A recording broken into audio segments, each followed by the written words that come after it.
عرفتك يا اخويا عرفت بيك.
بسم الله الرحمن الرحیم. یا الله ته ایمان مضبوط کړي. یا الله ستا لاک لاک شکر دی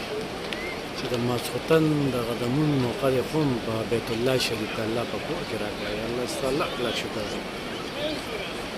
هغه ټولو ملګرو دپاره دعاګوی یم خدایه چې دغه طلب کوي، دغه خواهش لري او دغه دعاګانو اپیل یې کړی دی خدایه د خپل کور ته یې راولي او د خپل کور دا نظارې ورته وښایي او دا په لکو مخلوق چې د مختلف ملکونو را روان دي او د الله پاک وحدانیت هغه سې کي او دلته د خپل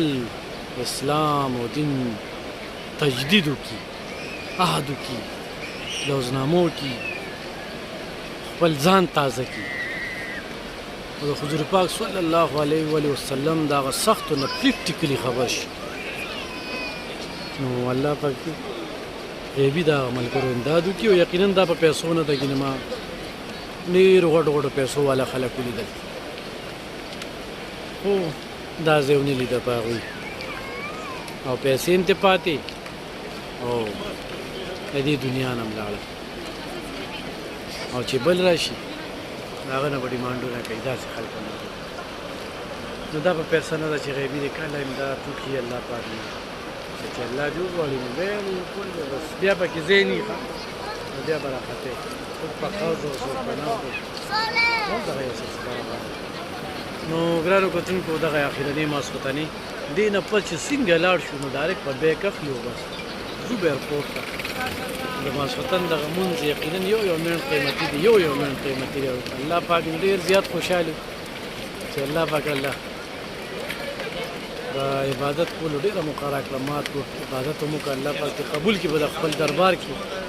او نه د حرم نه وتلي وو نه د مدینې نه وتلي وو نه د مسجد نبوي نه وتلي دغه زیارتونه به یې کړي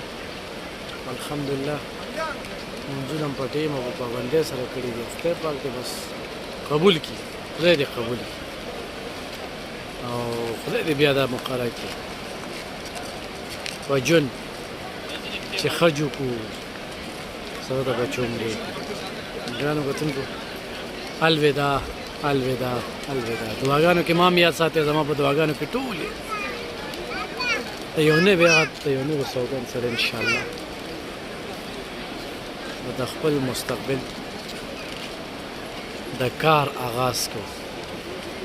نه مظلوم غریب بې بسه بې وسه بې کسه بې سوکه د الله نه هم دغه سوال دی چې خدایه د خیر کار رانه واخلي بې لالچې رانه واخلي